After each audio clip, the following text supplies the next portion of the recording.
नमस्कार दोस्तों, एक बार फिर से आपका स्वागत है। अगली वीडियो में हम इस वीडियो में महान मनोवैज्ञानिकों के जो महत्वपूर्ण कथन है उनके बारे में हम जानेंगे। सबसे पहला कथन आपका है वो है सामाजिक विकास का अर्थ सामाजिक संबंधों में परिपक्वता प्राप्त करना है। यानी कि क्या बोलना चाह रहे हैं, हर लोग ये कहते हैं कि जो सामाजिक विकास है उसके जो संबंध है उसमें परिपक्वता प्राप्त करना है, हर लोग जी कहते हैं।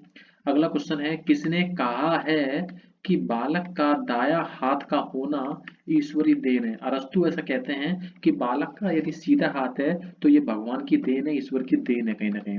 तीसरे क्वेश्चन की अगर हम बात करें, किस मनोवैज्ञानिक के अनुसार बच्चे का बाएं हाथ या दाएं हाथ का होना प्रमुख कारण सामाजिक शिक्षण है। ये वॉटसन कहते हैं। हाँ, ये बात कहीं ना कहीं सही भी है कि वॉटसन कहते हैं कि बच्चा अगर दाएं हाथ से उपयोग कर रहा है या दिनचर्या की चीजें बाएं हाथ से कर रहा है तो कहीं ना कहीं जो सामाजिक शिक्षण है जो उसने देखा है या सीखा है उस पर डिपेंड करता है। कुछ हद तक उनकी बात सही है। अगला क्वेश्चन है, किस मनोवैज्ञानिक के अनुसार हाथ के प्रयोग की समस्या वंशानुक्रम कारकों के अतिरिक्त बालकों को बाल अवस्था में जो प्रशिक्षण दिया जाता है उस पर निर्भर करती है। क्या बोलना चाह रहा है कि हर लोग कहते हैं कि हाथ के प्रयोग की समस्या वंशानुक्रम कारकों के अतिरिक्त, यानी वंशानुक्रम भी कारण एक हो सकता है लेकिन उसके अतिरिक्त भी बालक को जो बाल अवस्था में जो प्रशिक्षण दिया जाता है उस पर निर्भर करती है। नेक्स्ट क्वेश्चन कह रहा है कि बालक जिस समाज में रहता है उसी के अनुसार हाथों का प्रयोग करता है। हिल हिल ड्रेथ कहते हैं कि बालक जिस समाज में रहता है उसी के अनुसार हाथों का प्रयोग करता है। ऐसा कौन कहते हैं? ऐसा हिल्ड्रेथ कहते हैं। नेक्स्ट क्वेश्चन आपका है कि जन्म के समय बच्चा ना तो सामाजिक होता है और ना ही असामाजिक होता है। जन्म के समय बच्चा समाज निरपेक्ष होता है, समाज से बिल्कुल फ्री होता है। तो ये किसने कहा है? ये क्रोएन क्रोन कहा है कि जन्म के समय बच्चा ना सामाजिक होता है और ना ही असामाजिक होता है, बल्कि वो धर्म से निरपेक्ष होता है। क्रो एंड क्रो ऐसा कहते हैं। सातवें नंबर की क्वेश्चन की हम बात करें कि सामाजिकरण की प्रक्रिया दूसरे व्यक्तियों के साथ शिशु के प्रथम संपर्क से प्रारंभ होती है और वह आजीवन चलती रहती है। यानी कि सामाजिकरण की प्रक्रिया क्या है? सौरे व टेलीफोर्ड कहते हैं कि सामाजिकरण की प्रक्रिया दूसरे व्यक्तियों के साथ शिशु के प्रथम संपर्क से, जो प्रथम संपर्क से होता है, कोई बच्चे ने जन्म लिया और जन्म लेने के बाद में जब वो संपर्क में आया, उसके माँ ने या उसके पिता ने उसको गोद में उठाया और गोद में उठाते ही प्रथम संपर्क से प्रारंभ होगी सामाजिकरण की व्यवस्था होगी, क्योंकि कहीं ना कहीं कहने लगते हैं कि हाँ तुम्हें लड़का हुआ है, तुम्हें लड़की हुई है, तो कहने का वो समाज के अंदर आ गया। तो प्रथम संपर्क से आरंभ होती है, वह आजीवन चलती रहती है, उसकी घटनाएं जो होती है वो समाज से जुड़ा हुआ रहता है और आजीवन चलती रहती है। सौरव व टेनीफोर्ड ऐसा कहते हैं। आठवां क्वेश्चन की बात करें कि किशोर अवस्था में मानसिक विकास उच्चतम सीमा पर पहुंच जाता है। वुडवर्ड कहते हैं, वुडवर्ड का कहना है कि किशोर अवस्था में जो मानसिक विकास होता है वो उच्चतम अवस्था में पहुंच जाता है। नेक्स्ट क्वेश्चन की अगर हम बात करें, हमारे मस्तिष्क हमारे वातावरण के प्रति व्यवहार से विकसित होता है। आंतरिक प्रकृति के आधार पर ही भाव प्रकृति का निर्माण होता है। वो वेरी इंपॉर्टेंट है कि हमारे मस्तिष्क हमारे वातावरण के प्रति व्यवहार से विकसित होते हैं और आंतरिक प्रकृति के आधार पर ही भाव प्रकृति का निर्माण होता है। जीएस रोस ऐसा कहते हैं। नेक्स्ट क्वेश्चन की बात करें, बाल अवस्था में बालकों की भाषा में बहुत रुचि होती है। क्या बोलना चाह रहा है? बाल अवस्था में क्या होता है? बालकों की भाषा में बहुत रुचि होती है और इस बात पर बल दिया जाना आवश्यक है कि बालक भाषा का अधिक से अधिक ज्ञान प्राप्त करे। स्ट्रेंग ऐसा कहते हैं। नेक्स्ट क्वेश्चन है, डॉक्टर स्ट्रोल बोलते हैं कि किशोरों को यौन शिक्षा भी दी जानी चाहिए। यौन शिक्षा से लड़की लड़कियों की काम प्रवृत्ति का शोधन और मार्गेंद्रीकरण करके उन्हें महान बनाया जा सकता है। हालांकि ये बात बिल्कुल सही है कि बच्चों को अगर यौन शिक्षा दे दी जाएगी तो जो जितने भी यहाँ रेपिस्ट हो रहे हैं, रेप हो रहे हैं या जितने भी ये काम प्रवृत्ति वाली घटनाएं हो रही हैं वो घटना में कहीं ना कहीं नियंत्रण जरूर होगा। ये बात पहले से चली आ रही है, मनोवैज्ञानिक जानते थे कि इसके बारे में ज्ञान लोगों को होना चाहिए।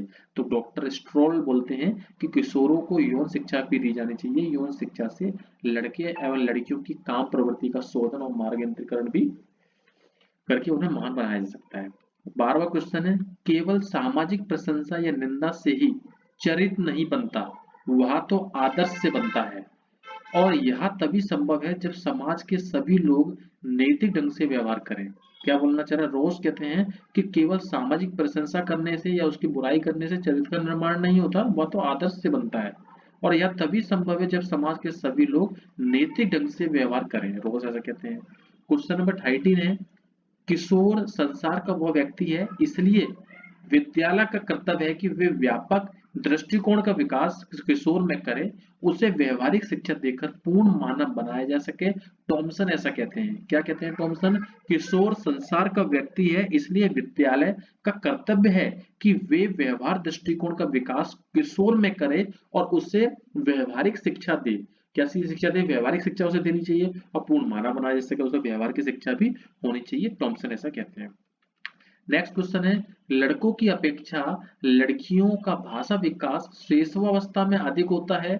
एनास्टेसी बोलते हैं, एनास्टेसी बोलते हैं कि लड़कियों की अपेक्षा लड़कियों का भाषा विकास शैशवावस्था में अधिक होता है। यह बिल्कुल बात सही है। नेक्स्ट क्वेश्चन है, वंशानुक्रम में वे सभी बातें समाहित रहती हैं जो जीवन का प्रारंभ करते समय, जन्म के समय नहीं वरन जन्म से लगभग 9 माह पूर्व गर्भाधान के समय व्यक्ति में उपस्थित होती है। इसका मतलब ये है, गर्भाधान से पूर्व जो व्यक्ति विचार कर रहा होता है, उस विचार में वंशानुक्रम में वे सभी बातें समाहित रहती हैं जो उसका हेरिडिटी फीचर्स बनते हैं, वो जीवन के प्रारंभ करते समय, जन्म के समय नहीं, वो तो होंगी ही होंगी, उसके अलावा 9 महीने पूर्व में जब गर्भाधान के समय व्यक्ति के मन में दोनों मेल फीमेल जो बातें चल रही होती हैं वो उसमें वंशानुक्रम पे वो डिपेंड करता है। वुडवर्ड ऐसा कहते हैं। नेक्स्ट क्वेश्चन की बात करें, शारीरिक तथा मानसिक विशेषताओं का माता पिता से संतानों को हस्तांतरण होना वंशानुक्रम में, ये जेम्स ट्रेवर कहते हैं। It's a very important point. James Trevor कहते हैं शारीरिक तथा मानसिक विशेषताओं का माता पिता से संतानों को हस्तांतरण होना क्या कहलाता है? वंशानुक्रम कहलाता है। नेक्स्ट क्वेश्चन की हम बात करें, नेक्स्ट क्वेश्चन कह रहा है आपसे, वातावरण वह प्रत्येक वस्तु है जो व्यक्ति के पितृकों के अतिरिक्त, मतलब कि जो वंशानुक्रम है उसको अतिरिक्त उसकी अन्य सभी बातों को प्रभावित करती है। बोरिंग, लैंगफील्ड तथा वेल्ड ऐसा कहते हैं। नेक्स्ट है, वातावरण में वे समस्त बाह्य तत्व आ जाते हैं जिन्होंने जीवन प्रारंभ करने के समय से व्यक्ति को प्रभावित किया हो। वुडवर्ड ऐसा कहते हैं कि वातावरण में वो सभी बातें बाहर के तत्व आ जाते हैं जिन्होंने जीवन प्रारंभ करने के समय से ही व्यक्ति को प्रभावित किया हो। वुडवर्ड ऐसा कहते हैं। नेक्स्ट क्वेश्चन है, वातावरण शब्द का प्रयोग उस समस्त बाह्य शक्तियों, प्रभावों, दशाओं सामूहिक रूप से वर्णन करने के लिए किया जाता है जो जीवित प्राणियों के जीवन, स्वभाव, व्यवहार तथा बुद्धि विकास व परिपक्वता को प्रभावित करते हैं। डगलस तथा हॉलैंड ऐसा मानते हैं। नेक्स्ट क्वेश्चन है, वातावरण वह वस्तु है जो व्यक्ति के जीन्स के अतिरिक्त प्रत्येक वस्तु को प्रभावित करती है। एनास्टेसी कहते हैं। नेक्स्ट क्वेश्चन है, वातावरण वह वस्तु है जो प्रत्यक्ष है, जो प्रत्यक्ष रूप से प्रभावित होती है, ऐसा पी गिलबर्ट ऐसा मानते हैं। नेक्स्ट है, वातावरण वह शक्ति है जो सब पर प्रभाव डालती है, और यह है रॉल्स ऐसा कहते हैं। रॉल्स का कहना है कि वातावरण वह शक्ति है जो सब पर प्रभाव डालती है। नेक्स्ट क्वेश्चन है, पुरुष की 23वीं जोड़ी में सूत्र होते हैं तो एक्स वाई सूत्र होते हैं। पुरुष मतलब एक्स वाई। और अगला क्वेश्चन है जिसके आप लास्ट क्वेश्चन कहेंगे कि नारी की 23वीं जोड़ी में सूत्र होता है एक्स एक्स। याद कर लीजिए, पुरुष में एक्स वाई और महिलाओं में जो 23वीं जोड़ी के सूत्र होते हैं वो एक्स एक्स होते हैं। अगली वीडियो हम नेक्स्ट टाइम लाएंगे। नमस्कार दोस्तों।